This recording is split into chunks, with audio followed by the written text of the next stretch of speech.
Greetings, family. Welcome back to my channel. I recently had to compose a summary critique of an article, and I felt this is some very powerful information, and I need to share it with my subscribers. All right. Hopefully, this will assist with the ripple effect of change that is so badly needed in the African diaspora and on the continent. All right. I feel before we can actually tackle our issues, we need to fully define how we arrived in the position that we are in. And we will find that some of the similar traits, some of the similar attributes can be identified in the modern era. So in this particular video, family, I want to talk about the credit and truck system. Okay. Now, after emancipation, various forms of labor systems developed in countries where there were actually plantation economies. Okay, after the collapse of the plantation economies, what you basically had was a minority of wealthy merchants and the masses of black people who were recently freed from the plantation.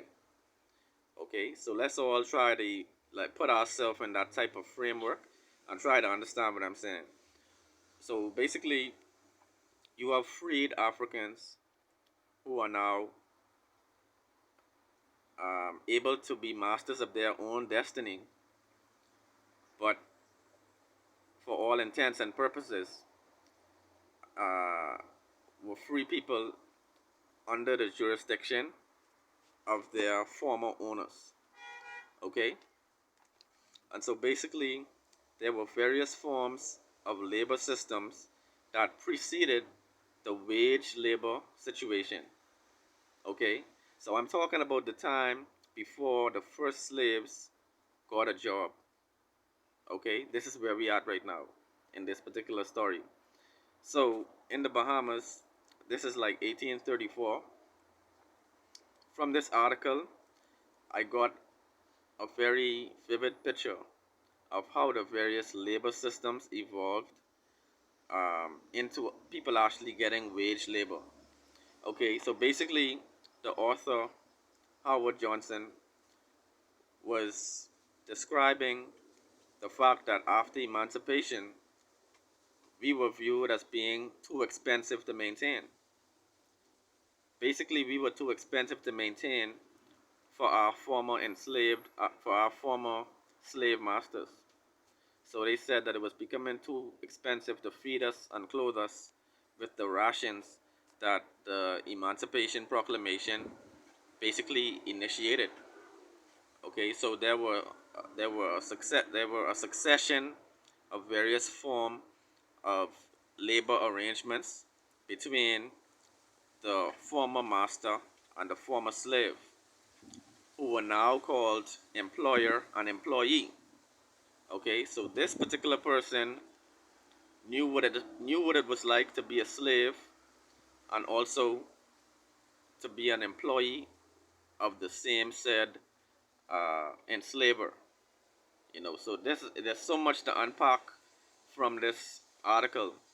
But before I venture too far from what my point is, let me get to the credit and truck system, because this is very vital information for many of my people who who maybe had suspicions about our situation, but we didn't have any way of placing any validity on our suspicions.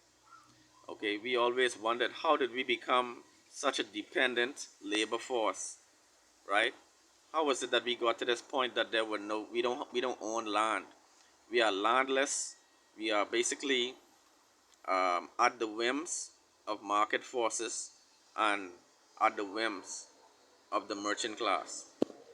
Okay, family, the credit and truck system was devised by cunning and mischievous employers who basically sought out farm workers and salt workers. Okay, because in the Bahamas we had this salt pond where people actually were able to rake salt and export salt.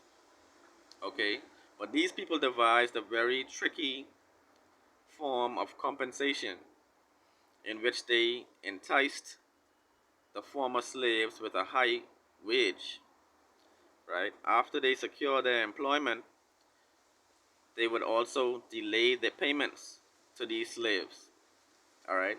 And during the period of delay, these slaves, former slaves, would basically have to depend on the master for food and provisions, okay? And so a form of payment in kind, basically payment in something other than cash, was developed. All right. So for many years in the Bahamas, many of our people were basically crediting items from the stores of their employer and would not, in most cases, handle any cash. Okay, family. And so by not having any cash, they were basically underdeveloped for many years. It was a modified form of slavery. Okay, so they controlled them and retained their employment by making them indebted to them. Okay, they made them indebted to them. And what our ancestors did, which was a mistake, they actually stopped farming for themselves and began to focus on the operation that their former slave master employed them in. Okay, and so when they stopped their subsistence farming and fishing, they became dependent on the rations and provisions that they were able to get on a credit before payday.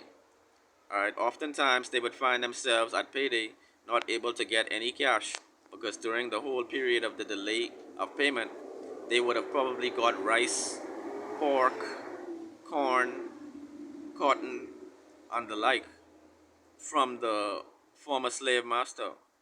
Okay, and so before this video gets to be too long, I would like to make a comparison to our modern day situation in which we find ourselves modern day debt slaves. Okay, what we have for many of our people is nothing but a modern day credit and truck system. Okay, many of us are slaves to financial arrangements with banks, uh, other forms of lenders, for your home ownership, for your vehicle. Uh, Many of our people are only paid wages that can handle their basic necessities like food, toiletries, so on and so forth. Okay, but if you consider this, I would like for anyone in my subscribers to continue doing research on this credit and truck system and its relation to group economics, how we can actually break the mold and escape this paradigm that we have been in basically since the abolition of slavery. Okay, so we were basically induced with debt, all right? We were induced with debt securities, and it ended up making us very unstable as a people, you know. But I just wanted to share this with my subscribers. Hopefully, it is of some value or some merit. The credit and truck system, all right? This is how they actually manipulated the masses of black people right after the abolition of slavery. Let me know your thoughts in the comments below about all these dynamics. One love.